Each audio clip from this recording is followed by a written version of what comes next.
तो दोस्तों आज के इस वीडियो में हम आज देखेंगे कक्षा 8 के विज्ञान भाग 3, जिसका चैप्टर आज हम दूसरा पढ़ेंगे। उसमें है दिया गया दूसरा चैप्टर आपको त्वरित और भूकंप, प्रकृति के दो भयानक रूप। आज इसी चैप्टर का पूरा सॉल्यूशन देखेंगे दोस्तों, तो इसको अंत तक देखने के लिए हमारे चैनल पर आप बने रहें।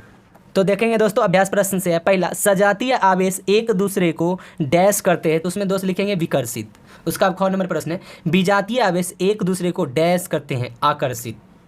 उसके बाद है गौ, त्वरित चालक त्वरित से भवन की डैश करते हैं, तो उसमें दोस्तों भरेंगे सुरक्षा। उसके बाद है घ, भूकंप की तीव्रता का मापन डैश स्केल से किया जाता है, भूकंप मापी, और दूसरा हम बोल सकते हैं रिएक्टर स्केल। तो दोस्तों इसमें रिक्त स्थान के बाद हम लघु उत्तरीय प्रश्न उत्तर देखेंगे। कहता है सर्दियों में स्वेटर उतारते समय चिट चिट की आवाज़ होती है, क्यों? तो दोस्तों इसका उत्तर होगा, स्वेटर तथा शरीर के रगड़ से आवेश उत्पन्न होता है, आवेश के प्रवाह के कारण विद्युत उत्पन्न होती है, इस प्रभाव को विद्युत उत्सर्जन कहा जाता है, जिस कारण तीव्र प्रकाश चिंगारी के रूप में उत्पन्न होती है, जो हमें चिट चिट की आवाज़ तथा चिंगारी के रूप में मालूम पड़ता है। तो दोस्तों तीसरा प्रश्न अब हम देखेंगे, जब हम विद्युत दर्शी के ऊपरी भाग को छूते हैं तो वह अपना आवेश खो देता है, व्याख्या कीजिए। तो दोस्तों इसका हम उत्तर ध्यान से आप देखेंगे, जब हम विद्युत दर्शी के ऊपरी भाग को छूते हैं तो उसकी पत्ती में मौजूद आवेश हमारे शरीर में प्रवाहित होकर चली आती है और पुनः हमारे शरीर से आवेश प्रवाहित होकर पृथ्वी में चली जाती है, क्योंकि शरीर विद्युत का सुचालक होता है, परिणाम स्वरूप विद्युत दर्शी अपना आवेश खो देती है। दोस्तों इसी प्रकार से आप हमारे वीडियो को लाइक भी करते रहे, आगे शेयर भी करते रहे। आप देखेंगे दोस्तों चौथा प्रश्न क्या कह रहा है।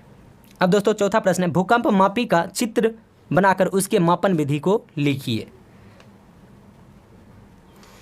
तो दोस्तों ये भूकंप मापी का चित्र है सर, देखेंगे इसमें ये टेक हुआ, ये चुंबक हुआ, ये डोरी हुआ, और इसके बाद ये पेन, और ये जो नीचे वाला आपको पार्ट दिखाई दे रहा है ये है आपका चार्ट पेपर, और ये है घूर्णी ड्रम। तो आइए अब हम इसके बाद देखते हैं, इसका वर्णन करेंगे कैसे उसका मापा जाता है।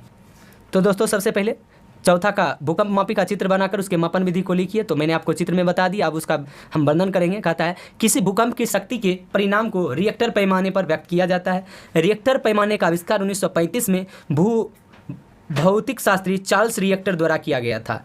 इससे भूकंप द्वारा उत्सर्जित ऊर्जा को मापा जाता है। रिएक्टर पैमाने का परिणाम में 1 की वृद्धि का अर्थ 10 गुनी अधिक विनाशी ऊर्जा है, इसलिए 6 परिणाम की किसी भूकंप की विनाशी ऊर्जा 4 परिणाम के भूकंप की तुलना में 100 गुना अधिक होता है। भूस्पंद पृथ्वी की सतह पर तरंगे उत्पन्न करते हैं, इन तरंगों को भूकंप मापी तरंगे कहते हैं। इन तरंगों को भूकंप लेखी या सिस्मोग्राफ नामक उपकरण द्वारा रिकॉर्ड किया जाता है। यह उपकरण मात्र एक कंपायन छड़ अथवा लोलक होता है जो भूस्पंद आने पर दोलन करने लगता है। इससे कंपायन तंत्र के साथ एक पेन जुड़ा रहता है। यह पेन नीचे गति करने वाले कागज की पट्टी पर भूकंप तरंगों को रिकॉर्ड करता है। इन तरंगों का अध्ययन करके वैज्ञानिक भूकंप का संपूर्ण मानचित्र बना सकता है। तो दोस्तों ये आपका चौथा प्रश्न रहा। अगर आपको अच्छा लगे तो इस वीडियो को लाइक करें, शेयर भी जरूर करें दोस्तों। अब आपका अगला प्रश्न है पाँचवा, त्वरित तथा भूकंप से अपनी सुरक्षा के उपायों का वर्णन कीजिए। तो हम देखें दोस्तों, पहला है त्वरित से सुरक्षा के उपाय। तो पहला हो जाएगा त्वरित के उपाय क्या क्या है। त्वरित झंझा अथवा तूफान के समय खुले स्थान में नहीं रहना चाहिए। उसके बाद होगा दूसरा पॉइंट, बिजली तथा टेलीफोन के तारों और खंभों से दूरी बनाए रखना चाहिए, क्योंकि त्वरित एक विद्युत विसर्जन होता है। त्वरित का मतलब दोस्तों आप लोग जानते होंगे, गर्जना होता है। उसके बाद है तीसरा, किसी भी बिजली से चलने वाली उपकरणों के प्रयोग से बचना चाहिए। चौथा है दोस्तों इसमें, त्वरित अथवा तूफान के समय नदी तालाब आदि में स्नान नहीं करना चाहिए। उसके बाद पाँचवा है दोस्तों, वातावरण शांत होने पर ही सुरक्षित स्थान से बाहर आना चाहिए। अब इसका है भूकंप के सुरक्षा के उपाय। दोस्तों अब हम देखेंगे भूकंप के सुरक्षा के उपाय। तो इसमें हम लिखेंगे दोस्तों, पहला, गड्ढे वाली जगहों को भरकर तालाबों एवं पोखरों के समीप घर बनाने से बचना चाहिए। दूसरा है घर की बनावट भूकंप रोधी होना चाहिए। तीसरा है घर घर के बीच की दूरी होनी चाहिए। चौथा है भूकंप के समय मजबूत चौकी या पलंग पर टेबुल के नीचे झटके से के रुकने तथा छुपे रहना चाहिए। और इसी में दोस्तों पाँचवा, संभव हो तो सर के ऊपर तकिया आदि गद्देदार चीज़ रख लेना चाहिए। छठा पॉइंट होगा, भारी वस्तुओं से दूर हटकर रहने का प्रयास करना चाहिए। और सातवां होगा, बिजली के तारों वृक्षों से दूर खुले स्थान में लेट जाना चाहिए।